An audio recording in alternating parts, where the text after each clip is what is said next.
मैं मनोरमा चौधरी स्वागत करती हूँ आपके प्यारे से खूबसूरत से चैनल केमिस्ट्री बाई मनोरमा पे।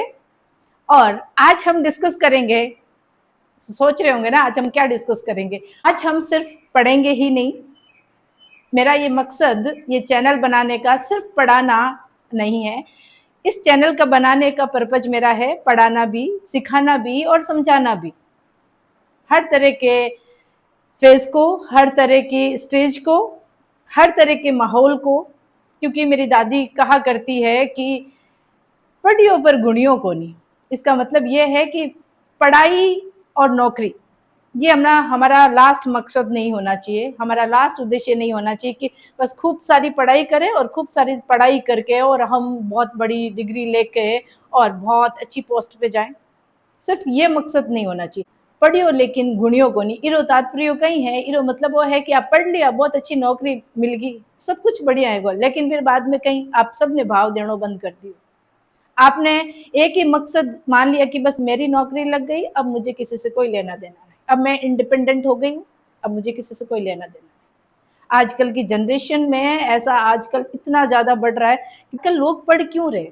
आजकल लोग इसलिए पढ़ रहे हैं कि बस मैं किसी का ना समझूं। पढ़ने का तात्पर्य, नौकरी लगने का तात्पर्य और इंडिपेंडेंट होने का मतलब क्या। इंडिपेंडेंट होने का मतलब ये है कि आप अपनी जिंदगी को थोड़े से व्यवस्थित तरीके से जी सको, लेकिन कुछ शर्तों के साथ। हमें आजकल लोगों में ये सोच हो गई कि जब नौकरी लग जाएगी हमें आजादी मिल जाएगी, हम जो चाहे, जो मन मर्जी हो वो करेंगे। यदि यदि आपकी ऐसी सोच है और आप ऐसी सोच से पढ़ाई कर रहे हो तो शायद गलत कर। सिर्फ पैसा कमाना ही हमारा मकसद नहीं होना चाहिए। हमें अपनी वैल्यूज को भी रखना चाहिए, हमारी वैल्यूज को भी समझना चाहिए कि हमारी कुछ ड्यूटी है, कुछ हमारी वैल्यूज है। पैसा सब कुछ नहीं होता जिंदगी में। पैसा जिंदगी में इतना होना चाहिए कि हमें किसी से मांगना नहीं पड़े और हमारे शौक जो हम चाह रहे हैं वो अपने पूरे हो जाए। नौकरी का मतलब सिर्फ नौकरी नहीं, नौकरी के साथ में आपको एक इंसानियत भी होनी चाहिए, जो कि आजकल मैंने फील किया है कि ऐसा लोग नहीं सोचते हैं। क्योंकि आजकल एक समाज के अंदर एक धारणा हो गई, स्पेशली लड़की के लिए। लड़की के लिए उसकी मदर ये कहती है कि तू पढ़ ले, लिख ले, तेरी नौकरी लग जाए, फिर तेरे ससुराल वालों से तेरा कोई लेना देना नहीं, फिर तेरी मर्जी होगी तब तू जाना, जब तेरी मर्जी है तब आना। तो हम तो मर्जी के मालिक बन गए सब, कि हमें तो सिर्फ और सिर्फ हमारी आज़ादी। देखो, जिंदगी के अंदर रोकने वाला भी होना चाहिए और टोकने वाला भी होना चाहिए, तभी जिंदगी खूबसूरत बनती है। कभी अनाथ बच्चे से जाके पूछना कि तुझे कोई रोकने वाला नहीं, तुझे टोकने वाला नहीं, तुझे कोई प्यार करने वाला नहीं, बता तेरी जिंदगी कैसी है। क्योंकि टोकेगा वही, रोकेगा वही जो अपना होगा। जिसको अपने से मतलब नहीं है, वो, जिसको अपने से कोई लेना देना नहीं, वो क्या करेगा? वो तो यही कहेगा कि ये जाके वहां फंसे, इसका फ्यूचर खराब हो। देखिए, जिंदगी के अंदर ऐसे पेरेंट्स बनिए कि अपना भी दिमाग अच्छा रहे, अपना भी हेल्दी दिमाग रहे और अपने बच्चों का भी हेल्दी रखें।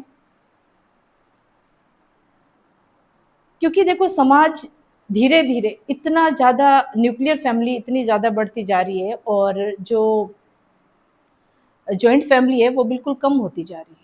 यदि कोई जॉइंट फैमिली में रह भी रहा है ना, तो पड़ोसी को नहीं सुहाता, वो कहता है कि तू अलग हो ना, ये क्यों फालतू के टंटे सुनती है। देखो, अलग होना, चीजों को तोड़कर निकलना बहुत आसान है, 2 मिनट लगता है। संभाल कर रखना, साथ रहना बहुत बड़ी चीज होती, बहुत बड़ी बात होती। तो किसी ने सही कहा था कि पहाड़ों पर जाकर तपस्या करना सरल है, लेकिन परिवार में बैठकर शांति से रहना बहुत मुश्किल है। ये बिल्कुल सच है। तो लोगों ने तो पहाड़ों का इन द सेंस हो गया न्यूक्लियर फैमिली, अपना बच्चा, अपना पति, अपनी पत्नी, बस बस इतनी सी फैमिली। तो आपको क्या लगता है कि आपका जो बच्चा है, जो आपकी एज में होगा, क्या आपकी रेस्पेक्ट कर पाएगा? क्योंकि आपने कभी उस बच्चे को दादा दादी का, नाना नानी का कभी प्यार नहीं मिला, और स्पेशली दादा दादी का नहीं मिला। देखो, नाना नानी का प्यार तो लोग दे देते हैं, लेकिन दादा दादी का प्यार उनको ऐसा लगता है कि इनसे दूर रखें। देखो, बच्चा है, उसमें हर संस्कार डालिए, अच्छे बुरे की उसमें समझ डालिए, क्योंकि आने वाली जनरेशन में हम ही दादा दादी बनेंगे और हम ही नाना नानी बनेंगे। चीजें धरती गोल है, चीजें घूम के आएगी। आज जो बच्चों में संस्कार डालोगे, आज जो बच्चों को सिखाओगे, वो बच्चे घूमकर उनके बच्चे आपके साथ करेंगे। सोचो, आप जब दादा दादी बनोगे, नाना नानी बनोगे, और आपके नाते नातिन या आपके पोते पोती आपके साथ ऐसा बिहेवियर रखेंगे, कैसा लगेगा?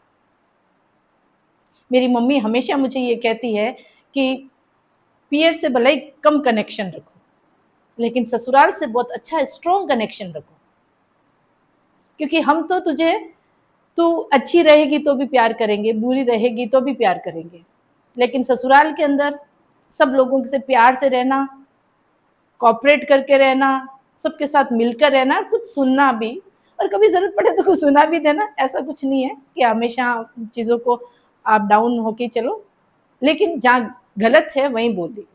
कोई आपको सही के लिए सुना रहा है तो सुनिए, आप सीखोगे जरूर। मुझे तो अच्छा लगता है कोई मेरी कमियां निकाले, कोई गलतियां निकाले, क्योंकि मैं उनसे सीखती बहुत हूँ। मेरा मीडियम हिंदी है, मैं हिंदी मीडियम से पढ़ी लिखी हूँ, लेकिन मैंने हमेशा कोशिश की थी कि मैं इंग्लिश मीडियम में पढ़ूँ। और ये कब फील हुआ, जब मैं हिंदी से इंग्लिश मीडियम में गई। स्टार्टिंग का बैकग्राउंड मेरा हिंदी मीडियम का रहा है, स्कूल तक हिंदी मीडियम रहा, उसके बाद में मेरा कॉलेज में रहा, कॉलेज में मीडियम चेंज हुआ था, कॉलेज में मैंने इंग्लिश मीडियम लिया था। तो मुझे लगता था कि जो इंग्लिश मीडियम के बच्चे हैं वो बहुत अच्छे से एक्सप्लेनेशन दे रहे हैं, बहुत अच्छे से रीड कर पा रहे हैं और अच्छे से चीज़ों को एक्सप्लेन कर पा रहे हैं। तो मुझे लगता था कि मैं जैसे कुछ शब्द ऐसे बोलती तो मेरी फ्रेंड्स बोलती थी कि देख, इसको प्रोनाउंस ऐसे नहीं किया जाता, इसको ऐसे किया जाता है। तो तो मैं उसको बोलती थी कि तू मुझे सिखाया कर, जहाँ मेरी गलतियां हैं वहाँ टोका कर, ताकि मुझे वो चीज़ बहुत अच्छे से समझ में आए। और मैं कभी ऐसे वर्ड्स बोलती थी तो अ, कोई लोग हंस भी देते थे क्लास के अंदर। तो कई इंग्लिश के ऐसे मीनिंग होते हैं जो हकीकत में अच्छे अच्छे को प्रोनाउंस करने नहीं आते हैं। ठीक है, तो फिर मुझे लगता था कि वो उस दिन हंसे थे, तो मैं घर पे जाके गूगल पे देखती और गूगल को बोलती, गूगल बता इसको क्या बोलते हैं। तो गूगल बोलता है, it is the inspiration. Inspiration. तो फिर मुझे लगता था कि ये तो बहुत अच्छे चीज है, अपने को सीखने को मिली। तो कुछ लोग ऐसे होते हैं ना फैमिली के अंदर, अच्छा तुझे किसी ने कुछ कह दिया, अब तू उससे बात मत कर। तुझे किसी ने कह दिया, अब उसके सामने भी मत देखना। ये कैसा परिवार बना दिया है, कैसे बच्चों में संस्कार डाले। और स्पेशली मदर्स को बोलना चाह रही हूँ, क्योंकि देखो फादर बहुत कम बच्चों के पास रहते हैं, मदर सबसे ज्यादा अपने बच्चों के साथ रहती है, उनके साथ उनके 6-7 घंटे स्कूल के टाइम को छोड़कर और बच्चे अपने मदर के पास रहते हैं। क्योंकि मुझे ये चीज़ इसलिए मैं आप लोगों के साथ शेयर कर रही हूँ कि मैं जिस स्कूल में पढ़ाती हूँ ना, तो मैं उस स्कूल में सारे बच्चे बिंदी, जो गर्ल्स है ना वो बिंदी लगा के आती। तो मैंने उनको पहली बार बोला, मैंने कहा बच्चों तुम्हारी शादी हो रखी है क्या, तुम बिंदी लगा के क्यों आती? तो उन बच्चों ने बोला कि नहीं मैम शादी नहीं हो रखी, हम कल से नहीं लगा के आएंगे। तो फिर मैंने कहा ठीक है। फिर दूसरे दिन सारी गर्ल्स में से एक गर्ल्स जो थी, एक लड़की जो थी वो बिंदी लगा के आई और सारी लड़कियां बिंदी लगा के नहीं आई। तो मैंने उन लड़कियों को बोला तुम बहुत सुंदर लग रही हो, बहुत ही प्यारी लग रही हो। तो उन लड़कियों को लगता था कि हाँ मैडम ने मुझे बोला ना बहुत सुंदर लग रही, तो वो फिर बिंदी लगा के कभी नहीं। लेकिन एक लड़की बिंदी लगा के आई। तो मैंने उसको पूछा बेटा तुझे कल बोला था ना बिंदी लगा के नहीं आएगी? तो फिर उसने पता मुझे क्या बोला, और ये आज के समाज का सच है। उसने मुझे ये बोला कि मेरी मम्मी ने बोला कि बेटा तू बिना बिंदी खूबसूरत नहीं लगती। और कौन सी क्लास की लड़की? छोटी क्लासेस की। अब सोचो कि मैं उस टाइम क्या जवाब देती, मैं उस टाइम क्या बोलती कि अभी तुम दिमाग से खूबसूरत बनो, शक्ल सूरत से नहीं। कोई इंसान गोरा काला सुंदर बदसूरत नहीं होता, उसकी इंटेलिजेंसी, उसके विचार, ये उसको खूबसूरत बनाता है और यही उसको बदसूरत बनाता है। आप बच्चों को ऐसे बनाओ ना कि आगे वाला यदि उसकी बात सुने तो वो सुनता ही रह जाए और उसको लगे कि यार बच्चे में कितनी समझ है इतनी कम उम्र में। अब बताओ मैं उस बच्चे को क्या समझाए जिसके पेरेंट्स ने इतना गंदा माहौल कर, बिंदी तुम सुंदर नहीं लगती। अब मैं उसके लिए क्या बोलूं? तो ये उसके लिए क्या बोलूं, ये प्रॉब्लम नहीं है आजकल के सारी मदर की, ये प्रॉब्लम है अपनी बेटी को चांद जैसा बनाना चाहती, अपनी बेटी को ऐसा बनाना चाहती, इतना अट्रैक्टिव बनाना चाहती। उतने छोटे बच्चों के लिए मैं छोटे कपड़ों के खिलाफ नहीं हूँ, मैं कहती हूँ बच्चों को हर तरह का कपड़ा पहनाओ, बच्चे हैं वो, ठीक है। लेकिन मैं गर्ल्स का स्पेशली ये बोल रही हूँ कि आजकल का समाज बहुत गंदा है, आजकल लोगों की सोच बहुत गंदी है। अपनी बेटी को चांद जैसा मत बनाओ, अपनी बेटी को सूरज जैसा बनाओ कि कोई देखे तो दोबारा ना देखे, ये सच है। अपनी बेटी को खूबसूरत बनाने पे फोकस मत करो, अपनी बेटी को इंटेलिजेंट बनाने पे फोकस करो, उसकी इंटेलिजेंसी देखो, उसके अंदर संस्कार देखो, क्योंकि ये आज के बीज है जो कल पौधा बनेंगे, कल फसल बनेगी। आज आपने सिर्फ इसको शारीरिक सुंदरता दी और मानसिक सुंदरता नहीं। बच्चे को मानसिक सुंदरता की जरूरत है, शारीरिक सुंदरता की नहीं। जब वो बड़ा होगा तो ऑब्वियसली वो शारीरिक सुंदरता में आ जाएगा, उसको अपने को बोलने की जरूरत नहीं होगी, वो ऑटोमेटिकली वो लोगों को देखेगा तो वो समझ जाएगा। उनको इतना आजकल के जो बच्चे हैं उनको, छोटे छोटे बच्चों को बहुत ही ज्यादा मेकअप करना, और शादी ब्याह में देखते हैं उनको अजीब ही तरह उनकी लिपस्टिक लगा देना, और उनका जितने भी जो एक्ट्रेस के जो जितने भी मेकअप होते हैं, इतना मुझे इतना आइडिया नहीं, लेकिन मुझे इतना पता है कि उसको इतना ज्यादा भड़कीला बना दिया जाता है उस बच्ची को। उसको मेरी बेटी कुछ ज्यादा कुछ अच्छी लग रही है, छोटे कपड़े पहना इसलिए, उसको खूबसूरत बनाया इसलिए। पर मैं तो सोचती हूँ उन बच्चों को, वो तो अभी बच्चे हैं, बच्चों को तो ये समझ में ही नहीं आना चाहिए सुंदर क्या होता है और बदसूरत क्या होता है, खूबसूरत क्या होता है और बदसूरत क्या होता है। उन बच्चों को उनकी बचपन जीने दो, उन बच्चों का बचपन मत छीनिए इन मेकअप के चक्कर में। उन पर फोकस कीजिए कि आप उन पर एजुकेशन कैसी दे रहे हो, आप उनको पढ़ाई कैसी करवा रहे हो, आप उनको माहौल कैसा दे रहे हो। जैसा माहौल दोगे ना, वो फ्यूचर ऐसा ही बनेगा जैसा आज आप दे रहे हो। और मैं अपना पर्सनल बता रही हूँ कि मैं अपने बच्चों को कभी कभार पीट भी देती हूँ। अब कोई लोग सुनेंगे तो बोले अच्छा ये बच्चों को पीटती है जो गलत करती है। देखो, पीटने का इन द सेंस ये है कि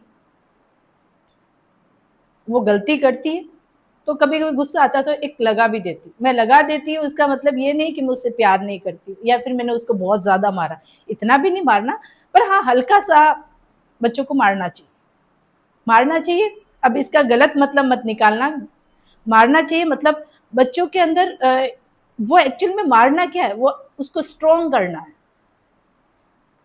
क्योंकि आजकल बच्चों में क्या हो रहा है, आजकल बच्चे डिप्रेशन के बहुत शिकार होते हैं। किसी ने कुछ कह दिया वो नाराज होके बैठ जाएंगे, मुंह फुला के बैठ जाएंगे, वो कभी किसी से बात नहीं करेंगे, 2-2 दिन तक मतलब उनका रोना कंटिन्यू रहेगा। जब मैं बच्चों को मारती हूँ ना, मेरे खुद के बच्चे को मारती हूँ, तो वो ऐसे से यूं करके मम्मा प्लीज, बहुत बहुत तेज लगी, तब मुझे लगा कि अब ये सही है, मतलब अब सही निशाने पे लगा है। तो कहने का मतलब है कि उसको सेंसिटिव मत बनाइए। बच्चा मिट्टी में खेल रहा है, उसको खेलने दीजिए, ऐसे मत बोलिए कि नहीं नहीं अरे मिट्टी में कैसे चला गया और उसको तो एलर्जी हो जाएगी, उसको वो हो जाएगा। अरे यार बच्चे हैं, जीने दो, उसको खूबसूरती के चक्कर में मत रखो, उसको जीने दो, उसको मेंटली स्ट्रांग बनाओ, उसको मेंटली स्ट्रांग बनाइए। और यदि वो गेम्स की एक्टिविटी जितना करेगा बच्चे, तो वो उतना फिजिकली भी बहुत स्ट्रांग होगा। आर्मी के अंदर कितनी सारी एक्सरसाइज करते, गलती करते वहां इतने बड़े को भी उनको बहुत बड़ा बहुत खतरनाक वाला पनिशमेंट दिया जाता है। तो ये तो अपने बच्चे हैं। तो बच्चों को मेंटली वीक कर दिया है आजकल के समाज ने। आजकल बच्चों, छोटे बच्चे को अपनी मदर अपनी खुशी के लिए कि हम पड़ोसी से बात कर सके तो बच्चे को फोन दे दिया जाता है कि तू 1 घंटा तक फोन देख। मैंने शादी ब्याह के अंदर देखा है कि मदर अपने काम में लगी और बच्चे को फोन दे दिया, बच्चा अपने फोन पे देख रहा है। मैंने तो ऐसी शादियां भी देखी कि साइड में डीजे बज रहा है और डीजे की साउंड कितनी तेज होती है और बच्चा आराम से फोन देख रहा है और उसको पता ही नहीं कि वो डीजे की इतनी तेज साउंड उसके दिमाग पे असर भी नहीं डाल रही और क्यों नहीं डाल रही है? क्योंकि उसका मेंटल वो बहुत वीक हो गया, उसको सिर्फ एक टारगेट दिख रहा है, फोन। फोन है तो सब कुछ है। अब उस बच्चे ने ना तो फ्रेंड्स बनाने बंद कर दी, ना वो परिवार के साथ, बड़ों के साथ बैठना उठना बंद कर दिया। बच्चा वो चिड़चिड़ा सा होता जा रहा है। ये किसकी वजह से? ये हमारी वजह से ही हो रहा है सब कुछ।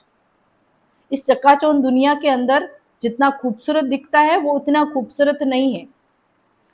बच्चे को गेम, बच्चा फोन में गेम खेलना पसंद कर रहा है, तो वो कभी ग्राउंड में जाना पसंद नहीं करता।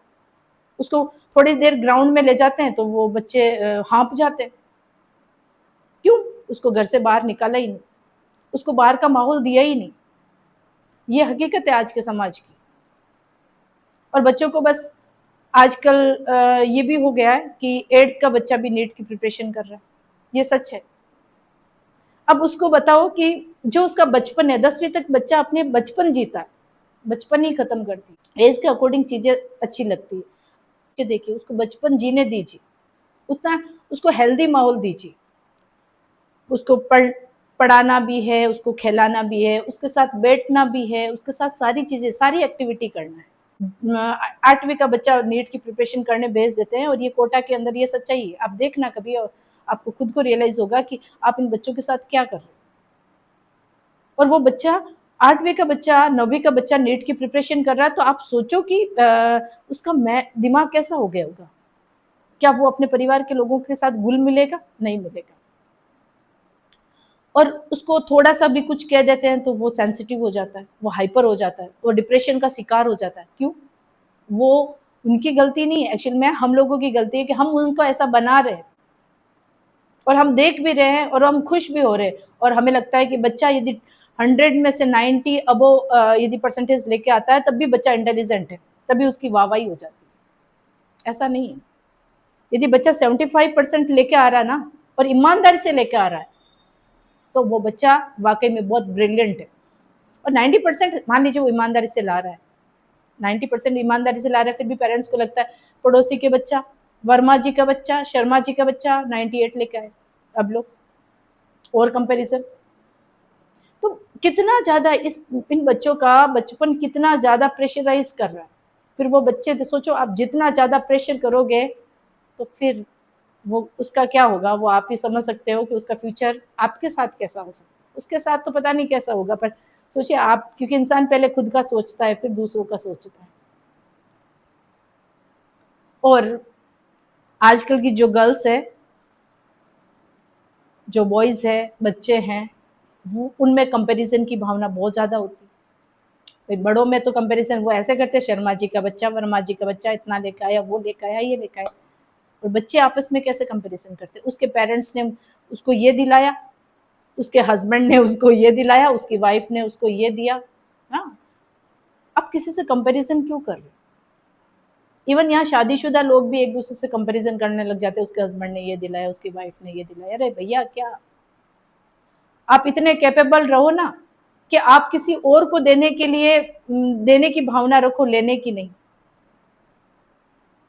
आप कंपैरिजन क्यों कर रहे हो?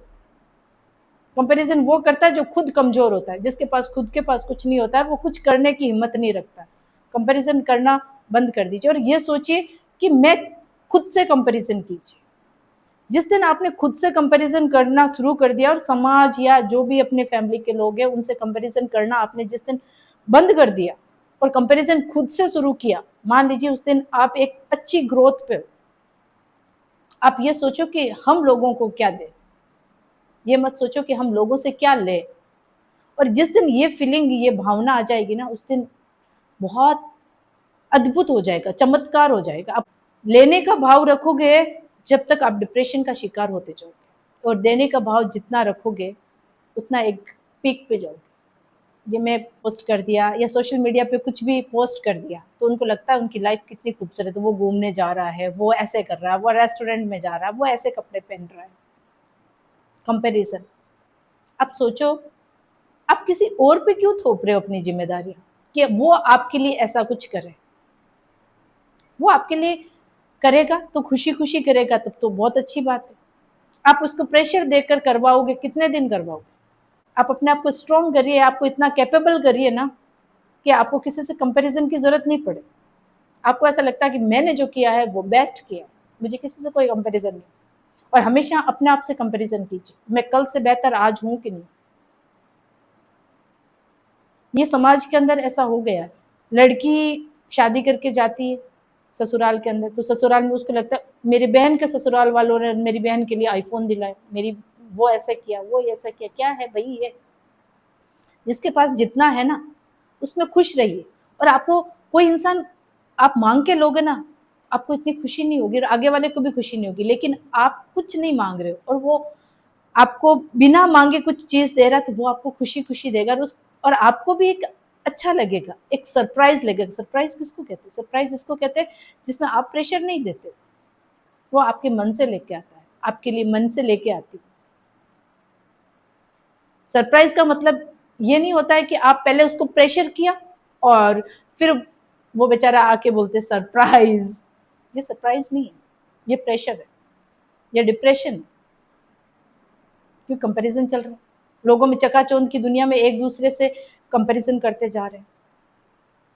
समाज इतना ज्यादा दूषित हो गया है, समाज में इतना ज्यादा लोग बस अपनी न्यूक्लियर फैमिली, अपनी छोटी सी फैमिली, हमें किसी से कोई लेना देना नहीं, ऐसा कर लिया। कब तक, कब तक करोगे आप ऐसा? और फिर कब तक करोगे? मुझे तो लग रहा है कि जब तक करोगे जब तक आप वर्धा आश्रम में नहीं पहुंच जाओगे। क्योंकि वर्धा आश्रम में यही तो हो रहा है, वर्धा आश्रम में बिल्कुल यही हो रहा है। आज हम जो बच्चों को देंगे ना, वही आज आने वाले टाइम में आपको मिलेगा। क्योंकि कहते हैं बच्चा और बूढ़ा का दिमाग एक जैसा होता है। आपने बच्चे को अच्छा दिया तो बुढ़ापे में वो चीज आपको अच्छी, धरती गोल है, चीजों को, ग्लोब को घुमा के देखिए, जो कल उस साइड था ना वो आज इस साइड है। कहने का मतलब है बस उसका डायरेक्शन जो था वो चेंज हो गया है। आ तो आपकी तरह ही रहा है और जा भी आपकी तरफ से ही रहा है। आज से मान लीजिए 15 साल पहले की बात बता रहे, 15 साल पहले में पहले लोगों में और भी अपनापन था, एक दूसरे की रेस्पेक्ट करते थे, एक दूसरे के घर परिवार में जाते थे, एक दूसरे के साथ बैठते थे, एक एक साथ खाना खाते थे, एक दूसरे से मिलते थे। उस टाइम जो लोगों के अंदर प्यार था ना, वो अपनापन था ना, वो आज अपनापन बिल्कुल खत्म हो चुका है। आजकल तो चाचा ताऊ के बच्चे एक दूसरे के साथ बैठना पसंद नहीं करते, ये हकीकत है। बुआ बुआ के बच्चे और मामा के बच्चे एक साथ नहीं बैठ रहे, या उनके अंदर ये संस्कार डाल दिए जाते हैं। तो बच्चे आपस में लड़ रहे हैं तो बच्चे तो लड़के वापस एक हो जाते हैं, पेरेंट्स हमेशा के लिए अलग हो जाते हैं। उनके पेरेंट्स मेरे बच्चे को ऐसे कैसे बोल दिया? अरे बच्चे हैं, लड़ेंगे यार, बच्चे का काम लड़ना है। बच्चे नहीं लड़ेंगे तो बड़े लड़ेंगे, तब तो बड़े लड़ेंगे तो गृह युद्ध होगा। आप समझिए ना, बच्चों के पीछे आप मत लड़िए। बच्चा लड़ेगा, वापस दोस्त बन जाएगा, आधे घंटे बाद में तो उनको एक जगह रखे वापस दोस्त बन जाएगा, और आप नहीं बन पाओगे। बच्चे को हमेशा अपने से बड़े बोले तो दादा दादी के पास बिठाओ, उनको उनके पास रखिए आप। बच्चा, आजकल लोग ऐसा होने लगे है कि आजकल लोग पीयर से ज्यादा कनेक्शन रखने लगे। उसकी बुआ आई तो नाराज हो गए, उसकी मौसी आई तो खुश हो गए। और जिसने, देखो रखिए सबसे, ससुराल से भी रखिए, पियर से भी रखिए। कोशिश ये करो कि दोनों के अंदर इक्विलिब्रियम बैठ जाए। ऐसा कर, प्रेशर मत दो, चीजों को खुली जाने दो, खुली हवा में बहने दो। जो अपना होगा वो आ जाएगा, जो पराया होगा वो निकल लेगा। चीजों को इतना अपने, कहते ना कोई भी चीज है आप अपने इतना कंट्रोल में मत रखो, चाहे पियर में हो चाहे ससुराल में, कंट्रोल मत रखो। नेचुरल होने दो, जैसा हो रहा चल रहा है वैसे चलने दीजिए। तर तो शुभ चिंतक दिनों दिन बढ़ते जा रहे हैं। शुभ चिंतक का मतलब अपना शुभ होते हुए अपनों को ही चिंता होने लग जाती, ये है हमारे शुभ चिंतक। तो परिवार की ग्रोथ यदि आपको दिख रही है ना, तो आप उसमें खुश होइए। वो आपके कहीं ना कहीं आपको भी वो आगे ही लेके जाएगा। एक जना घर परिवार के अंदर आगे बढ़ जाता है ना, तो वो कईयों को अपने साथ लेके जाता है। और यदि परिवार का एक सदस्य भी आगे नहीं बढ़ पाता ना, तो उसका पूरा परिवार वहीं पे स्टॉप हो जाता है। इस चीज़ को समझिए, परिवार का कोई एक सदस्य ग्रोथ कर रहा है ना, तो उसका सपोर्ट कीजिए। क्योंकि वो आगे बढ़ेगा ना, तो डेफ़िनेटली आपको भी आगे ही लेके जाएगा, आपको पीछे नहीं रखेगा। जितने भी बड़े लोग हैं, वो अपने कुछ भी बिज़नेस स्टार्ट करते हैं ना, तो बिज़नेस के अंदर जितने भी स्टाफ को रखते हैं ना, वो अपनी फैमिली के लोगों को रखते हैं, अपनी बिरादरी के लोगों को रखते हैं, अपने समाज के लोगों को रखते हैं। कुछ करेगा तभी तो रखेगा वो। तो जो ग्रोथ कर रहा है, आप उसकी टाँग खिंचाई मत कीजिए, उसका हाथ पकड़िए, ना कि उसका पैर पकड़ो। हम किसी के साथ बात करते हैं या किसी के साथ हम जैसा भी व्यवहार करते हैं, मान लीजिए हम अच्छा व्यवहार करते हैं, तो हम अपने आप को रिप्रेजेंट नहीं करते, हम रिप्रेजेंट कर रहे हैं हमारी परवरिश को, कि हमारी परवरिश कैसे माहौल में हुई। आप उस टाइम समझ लीजिए कि आप अपने आप को रिप्रेजेंट नहीं कर रहे हो, आप अपने परिवार को, अपनी फैमिली को, अपनी परवरिश को रिप्रेजेंट कर रहे हो। आप चाहे अच्छा करो चाहे बुरा करो, परिवार के साथ रहिए, लोगों के साथ बैठिए। फेसबुक पे, सोशल मीडिया पे आपके लाखों फ्रेंड्स हैं, लाखों फॉलोवर्स हैं, और परिवार के अंदर यदि आपका एक भी फ्रेंड नहीं है ना, तो मुझे लगता है कि वो फॉलोवर्स, वो फ्रेंड्स किसी काम के नहीं। समाज के साथ बैठिए, परिवार में बैठिए, परिवार के मेंबर के साथ बैठिए, और बच्चों को भी सिखाइए कि आप परिवार के साथ बैठो। सिर्फ फ़ोन नहीं दिखाना, बच्चों को फ़ोन से जितना हो सके उतना दूर रखो। इसके अंदर एक रिवाज भी है कि हम जब किसी के घर जाते हैं ना, तो कोई फॉर्मेलिटी के तौर, सब फॉर्मेलिटी चलती है ना, फॉर्मेलिटी के तौर पे उसको कपड़े देते हैं या फिर उसको पैसे देते हैं। मैं ये मानती हूँ कि ना, आप कपड़े पैसे कुछ भी मत लीजिए। यदि आपको अच्छी ज़िंदगी जीनी है, लोगों के साथ तालमेल रखना है, तो ये लेन-देन वाली फॉर्मेलिटी वाली चीज़ें है ना, ये बिल्कुल बंद कर दीजिए। मैं नहीं लेती किसी से, मैं कोशिश करती हूँ, मैं किसी के घर जाती हूँ, तो ऑब्वियसली ऐसा होता है कि किसी के घर जा रहे हैं, तो वो फॉर्मेलिटी के तौर पे गाँव में कहते हैं कि भाई रे भे करावणो पड़ी। तो ये बहस-वहस लेना बंद ही कर दो। और लेन-देन बंद करने का सबसे ज़्यादा इफ़ेक्ट क्या रहेगा? लेन-देन बंद करने का इन द सेंस ये है कि ये समाज, ये परिवार सब फ़ॉर्मेलिटी से चलता है। यदि आपको कुछ अच्छा दिया ना, तो वो लेने का भाव भी रखेगा कि उनको भी जब कभी भी आओ तो उनके लिए भी कुछ अच्छा देना। और यदि मान लीजिए आप उनके लिए कुछ नहीं लेके गए, तो उनको बुरा लग जाएगा कि हमने ये दिया, वापस हमें रिटर्न ये नहीं मिला। हुई तो बच्चों के लिए चॉकलेट ज़रूर लेके जाएँगे, मैं यही मानती हूँ। और मुझे कई बार लोग ऐसे कहते भी हैं, परिवार के मेंबर कहते भी कि ये कुछ लेती नहीं, तो मैं देती भी कुछ नहीं। मैं ये मानती हूँ, फॉर्मेलिटी क्यों? तौर पे कि दिल से जो दे, जिसमें आप किसी के घर नहीं जा रहे हो, लेकिन फिर भी वो आपको कह रहा है या आपको कह रही है कि मैं तेरे लिए एक चीज़ लेके आई हूँ, वो सरप्राइज़ है। वो होता है असली मज़ा। और मैं परिवार में जाती हूँ ना, तो मैं ये कहती हूँ मुझे अच्छा-सा खाना खिला दीजिए। यदि आप में ज़्यादा भाव आ रहा है कि मेरी बहुत ज़्यादा आव-आदर किया जाए, तो उसके लिए अच्छा भोजन परोसा जाए। ये सच है। और मैंने लेन-देन बिल्कुल बंद कर रखा है। ना मैं लेती हूँ, ना मैं देती हूँ। जहाँ मेरा मन करता है कि इसको देना चाहिए, ये देने लायक है, मैं वहीं देती हूँ। क्योंकि किसी को ये नहीं लगे, क्योंकि परिवार में मुझे थोड़ा ऐसा है कि बट जो बड़े बुजुर्ग है ना, उनके पास बैठी। और मुझे लगता है कि ये जो पीढ़ी है ना, जो इतनी मासूम पीढ़ी जिनके पास फ़ोन भी नहीं है, वो तो सिर्फ इंतज़ार करते हैं आपका कि आप कब आओगे और उनके पास बैठोगे। बूढ़े लोग बहुत ज़्यादा खुश होते हैं जब उनके पास बैठते हैं। तो मुझे लगता है ये आखिरी पीढ़ी है जिनके पास फ़ोन नहीं, जिनके पास मनोरंजन का कोई साधन नहीं है, और वो चाहते हैं कि लोग मेरे पास आएँ। और इसीलिए मैं परिवार के अंदर जाती हूँ। मुझे लगता है कि आज इनके पास बैठ जाऊँ, क्या पता ये लास्ट मौका हो। तो मैं उनसे मिलने के लिए जाती हूँ, और मैं वो कुछ देते हैं ना, बूढ़े कुछ देते हैं मुझे, तो मुझे पता है ये बहुत बड़ा आशीर्वाद है। कल हो ना हो, क्या पता ये आखिरी हो। तो मैं उनसे बिल्कुल जो भी वो खुशी-खुशी देते हैं ना, मैं ले लेती हूँ। लेकिन इसके अलावा मेंबर, जो घर के मेंबर हैं, तो मैं उनसे रिक्वेस्ट भी करती हूँ कि मुझे कुछ नहीं चाहिए।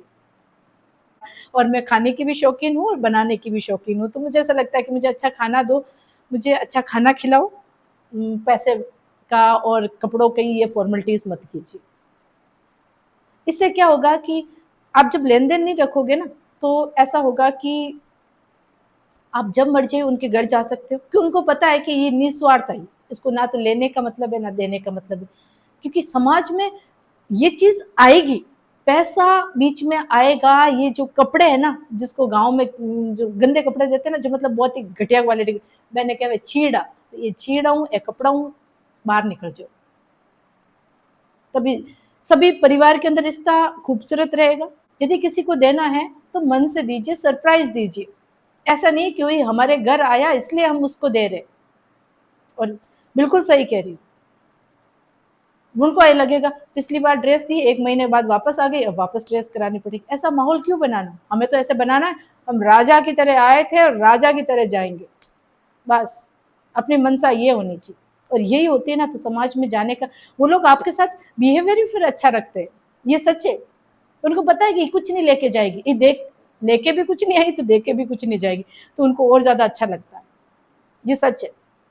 अब कुछ वीडियो देखने के बाद में लगेगा कि ये तो ऐसे तो हमारे रीति रिवाज खत्म हो जाएंगे। देखो रीति रिवाज में आजकल, रीति रिवाज थे कभी, कभी रीति रिवाज थे, अब रीति रिवाज नहीं, अब ये फैशन बन चुका है, अब ये फॉर्मेलिटी बन चुकी कि हमें ये करना पड़ रहा है। वो अंदर तो बहुत दुखी है, वो अंदर तो बहुत मजबूर है, पर वो बाहर कह नहीं पा रहे। वो कि नहीं सा थाने मारी सोगन लगेला। तो भाई सोगन एक्चुअल में वो ये कहना चाह रहे हैं कि आपने लिया ना तो थाने सोगन लगेला, सच ये है। तो इस प्यारे से यदि भगवान ने अपने को इतनी खूबसूरत दुनिया दी है, हमें इंसान बनाया है, हमें सोचने समझने की क्षमता दी है, तो कुछ ऐसा कर जाओ कि दुनिया आपको याद करे एक अच्छी पहचान के रूप में। मैं सब लोगों से ये कहना चाहती हूँ कि परिवार और समाज, देखो इनसे बाहर हम नहीं जा सकते, लेकिन इन समाज और परिवार की एक मर्यादा बना के रखो। इस चकाचौंध दुनिया में अपने आप को मत डालो। ये चकाचौंध दुनिया जितनी खूबसूरत दिखती है उतनी खूबसूरत नहीं। उसके अंदर कितनी फॉर्मेलिटीज है, कितने कॉम्प्रोमाइजेस है। आप सोचो कि हम मिडिल फैमिली वाले बहुत खुश हैं, जितना चाहे जितना सोचते उतना मिल जाता है, बस और क्या चाहिए। गर्ल्स का मैंने क्या देखा है कि जो लड़कियां हैं उनको ऐसा लगता है कि हम ये काम नहीं कर सकते, ये काम हमसे नहीं होगा, हमने कभी किया नहीं। रही थी, मेरा स्कूलिंग भी मेरी हॉस्टल से ही, हॉस्टल में ही मैंने मतलब मेरी स्कूलिंग और कॉलेज दोनों टाइम में मैं हॉस्टल में रही। मैं एक हॉस्टलर हूँ। मैंने कभी देखो जब तक पढ़ाई की थी, जब तक मैंने मास्टर डिग्री की थी तब तक मैं एक हॉस्टलर थी। उसके बाद में शादी कर दी। तो देखो हॉस्टलर वाले बच्चे को इतना काम नहीं आता, इतना घर की चीज़ें नहीं समझ में आती। लेकिन मुझे हमेशा एक इंटरेस्ट था कि मैंने हॉस्टल में मैं एक अल्लड़ ज़िंदगी जी थी।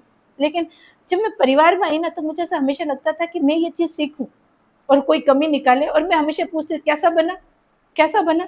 तो मुझे ऐसा लगता है कि कल से बेहतर आज है कि नहीं? और मैंने किसी काम को ऐसा नहीं सोचा कि मैं झाड़ू नहीं लगा सकती, मैं पोंछा नहीं लगा सकती, मैं खाना नहीं बना सकती। मैं सारे काम कर सकती। हॉस्टल में नहीं किए, नहीं किए, अब करना पड़ रहा है, कर रहे, क्या दिक्कत? क्या दिक्कत? घर का काम करने में भी यदि हम ये समझेंगे कि ये काम छोटा है और कोई देखेगा तो कि हम पोंछा लगा रहे, बिल्कुल पोंछा भी कर सकते हैं, झाड़ू भी कर सकते हैं, पढ़ा भी सकते हैं और पढ़ भी सकते हैं, सब काम कर सकते हैं। और अपने आप को इतना ऑलराउंडर खुद को बनाना चाहिए, इतना अपने आप में कॉन्फिडेंस होना चाहिए कि यदि मुझे खेत में भेज दिया जाए तो मैं काम कर सकती हूँ, और मुझे किचन में भेज दिया जाए तो मैं 100 लोगों को एक साथ खाना खिला सकती हूँ, और इतनी कैपेसिटी मेरे में होनी चाहिए। ये सच है। और मैं अपने आप पे इस चीज़ को प्राउड फील करती हूँ कि मुझे कोई काम छोटा नहीं लगता है।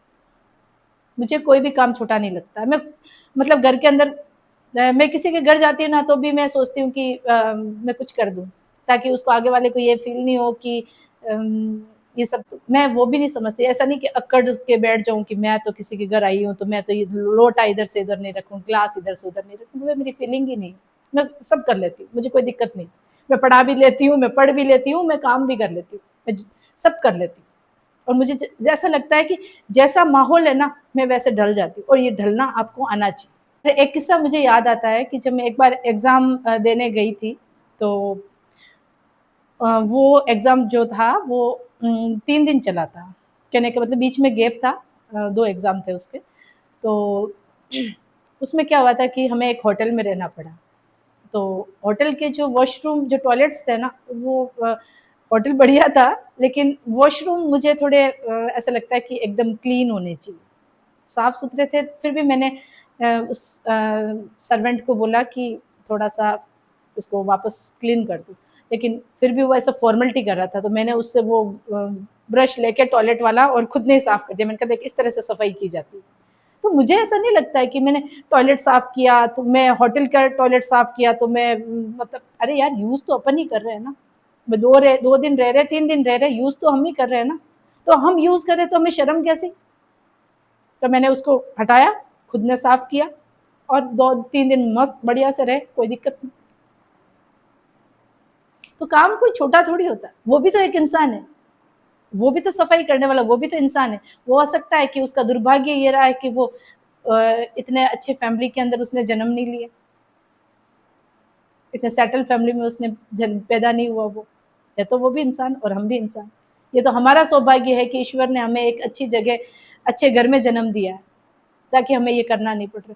तो काम कोई छोटा-बड़ा नहीं होता। जॉब की प्रिपरेशन कर रही हूँ और जो मुझे गवर्नमेंट जॉब मिल जाए, तो मेरा नेचर तो और ज़्यादा कूल हो जाएगा। हो सकता है अभी रूड हो, पर यही मैं कर रही हूँ।